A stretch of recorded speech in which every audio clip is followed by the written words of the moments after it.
Access is recognized. Man, oh man, there has been so much today, and I truly don't know where to start. So I'm just going to make sure that we start off with a few facts.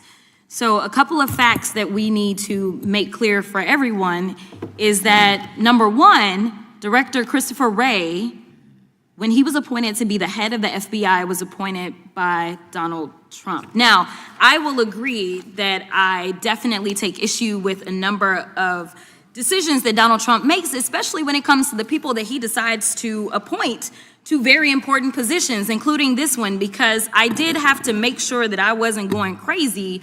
But when I say that you are the least qualified FBI director in the history of the FBI, that is real, because you are the only one that never even served with the FBI prior to joining, yet we are supposed to believe that That's you are false. the greatest thing since sliced bread. I didn't ask you a question. Now, what I want to go false. through is to talk about why you are a failure and why, honestly, we just need to tell you bye-bye. I know that you got a little upset and you put on your show for your boss because it seems like you're trying to save your job when it came to talking to Senator Booker yesterday. Think about what that means. Every other FBI director had cut their teeth within the Bureau, learning the intricacies of its investigations, its delicate balance of intelligence and law enforcement, and its unique culture that doesn't easily bend to outsiders. To suddenly see someone walk in from outside, regardless of how decorated their legal or political resume might be, sets off alarm bells. It's like handing the keys of a jet fighter to someone who's only ever driven a car. Sure, they know the rules of the road, but do they really understand the speed, the mechanics, and the stakes of flying? That's the question that hangs heavy around Wray's appointment. The problem isn't that Wray lacked intelligence or legal expertise. His career as a lawyer, prosecutor, and official in national security circles was impressive. The problem was fit. Leading the FBI is not just about having a shiny resume, it's about proving you can steer a ship that requires both technical know-how and cultural credibility. Okay. But let's go through some of your failures. So before you were even confirmed, and I think one of my colleague from Georgia, pointed out that you were already targeting career officials so that you could direct illegal firings. Mind you, these cases that you were so upset about, which are the ones tied to Trump, the cases came through his handpicked FBI director. And frankly, when people sit around and say things like, oh, you know, we're happy because now we feel safe, I don't know who feels safe in this country except for the white supremacist, because I specifically as a black woman definitely don't feel safe. And frankly, my colleagues have been real nice to you today, and I applaud them, but I don't have the same demeanor because I know that multiple colleagues on this side of the aisle have faced death threats. In fact, somebody tried to kill one of my colleagues, and frankly, I don't know if this FBI or under your leadership, if those people would have been caught. It says that fear can control the process, that violence, or the threat of it, can shape outcomes. And when threats grow so common that lawmakers start stepping down entirely, walking away from the jobs they were chosen to do, it signals that the system itself is under siege from forces far outside the chambers of Congress. The emotional toll cannot be overstated. These are not just political disagreements, they are personal attacks that ripple into families, into homes, into the quiet spaces where people should feel safest. A spouse gripping a firearm while trying to sleep is not the picture of democracy at work.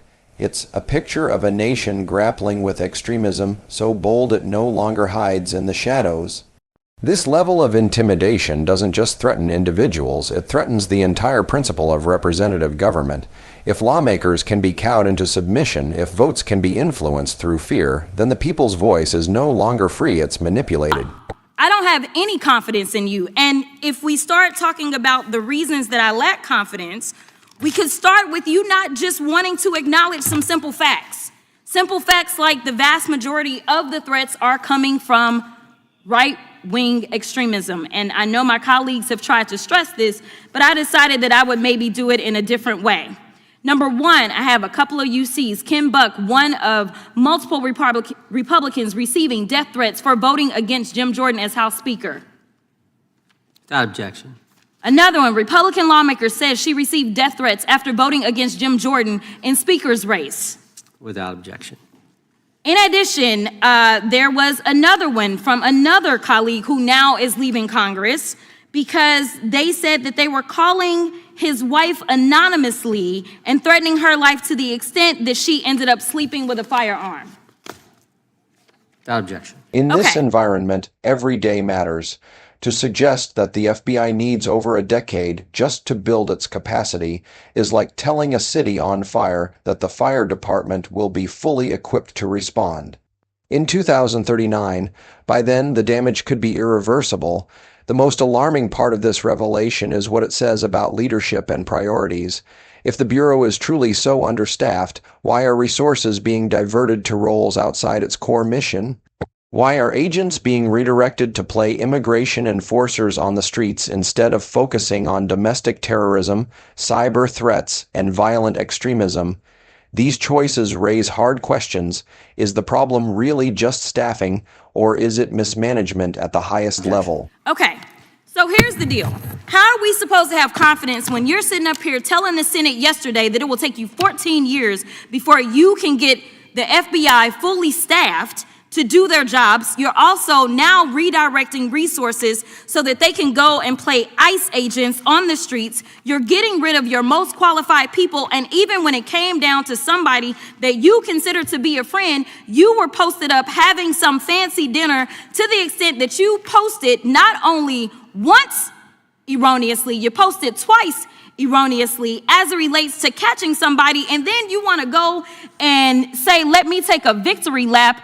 Because honestly, if it wasn't for parents deciding that they were going to turn in their child, it seems like y'all wouldn't have got there, even though he literally confessed online. So I'm confused about what it is that the FBI is doing except for trying to put on a show for the apprentice or whatever you want to call him.